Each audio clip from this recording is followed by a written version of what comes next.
சிறகடிக்க ஆசை சீரியலில் டுடே எபிசோடில் நம்ம மெயினாக இருந்துட்டு இப்போ என்னங்க பண்ணுறது அப்படின்னு சொல்லிட்டு ரொம்பவே ஃபீல் பண்ணிகிட்ருக்காங்க. ஒரு பக்கம் மகேஷ் இருந்துட்டு ரோகிணி ஏதாச்சும் ஒன்று பண்ணி கிருஷை இவங்கக்கிட்ட இருந்து காப்பாற்று, இந்த வயசுலேயே ஜெயிலுக்கெல்லாம் போனால் கிருஷோட வாழ்க்கையே கேள்விக்குறியாக ஆகிடும்.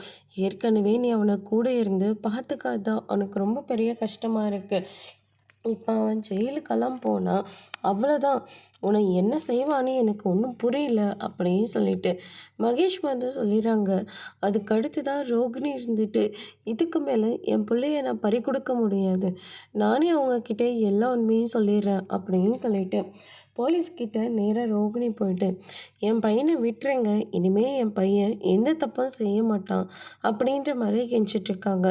நாங்கள் எதுவும் பண்ண முடியாது மேடம், எல்லாம் மேல் இடத்துல தான் இருக்குது அப்படின்ற மாதிரி வந்து சொல்லிடுறாங்க.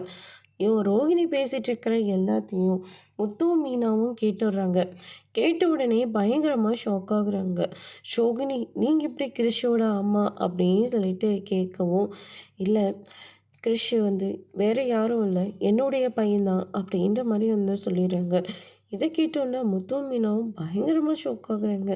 ரோகிணி என்ன சொல்கிறீங்க அப்படின்னு சொல்லிட்டு கேட்ட உடனே அவங்களுடைய பழைய காலத்து வாழ்க்கை எல்லாத்தையுமே முத்து மீனா கிட்ட வந்து சொல்கிறாங்க. மனோஜ் கிட்ட வாழணும்னு ஆசைப்பட்டு தான் நான் இது எல்லாத்தையுமே பண்ணேன், எல்லா உண்மையும் நான் மறைச்சிட்டேன், தயவு செஞ்சு என்னை மன்னிச்சிடுங்க அப்படின்ற மாதிரி சொல்கிறாங்க. அதோட இன்னைக்கான பிரம்ம முடிச்சு